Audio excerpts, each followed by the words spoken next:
Hi, and welcome to StampinSmiles.com.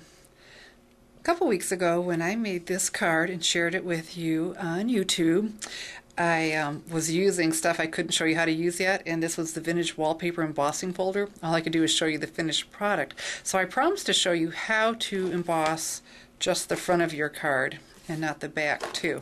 So that's what I want to do today, but then take it a step up. So let's play.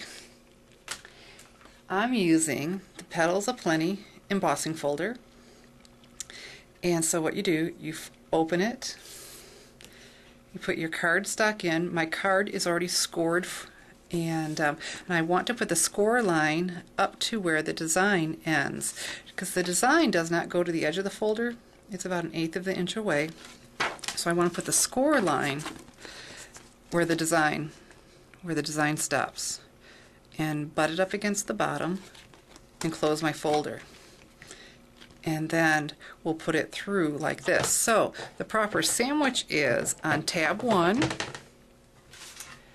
cutting plate, embossing folder with your cardstock in it, and cutting plate.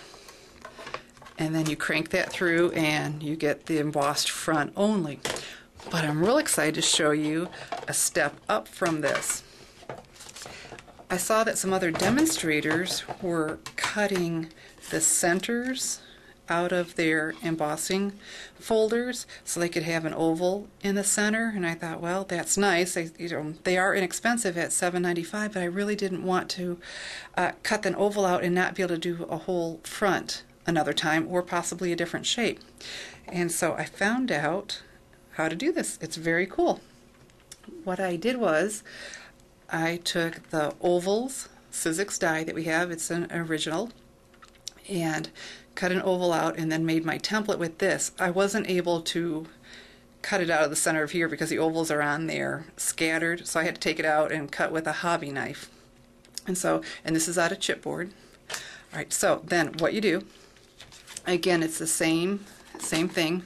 My cardstock and the score line. Do you know that crease that you put in there so it doesn't crinkle? Up to that. Close it. At first I was trying to put this in there, and what would happen, it pushed the cardstock up, it just wasn't working. And I wasn't getting the full front embossed. And so what you do, you put it on the back, and it needs to be lined up with the cardstock where the cardstock ends. So does my template. My template is the same size, and I'm using the 3.5 by 5 note cards. They come already cut and scored. They're in Whisper Right. So my sandwich is no tabs open, no cutting plate. Just put put the embossing folder with the chipboard template behind it, and now I want my cutting plate, and then I feed it through. And the table may shake a little bit as I do this. Not an earthquake, just the big shot. Alright, and let me show you what comes out. Can you see that? How pretty is that?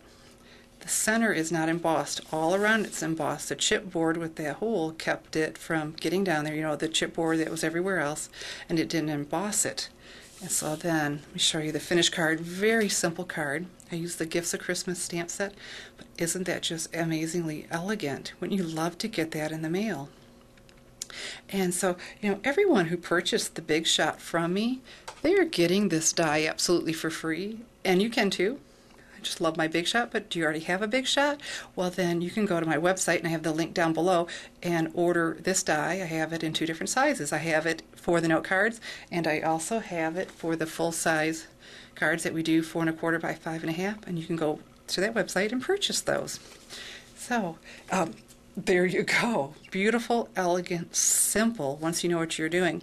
And my die is still intact. The center's not cut out. I guess I could sell you a whole bunch of dies, but not dies, my folder. My folder is still completely intact and ready to do all that other, and I could do other shapes if I wanted. So go check it out. Purchase this. You can make your own. It's a bit of work. It's easier just to order it. All right. Thanks for watching.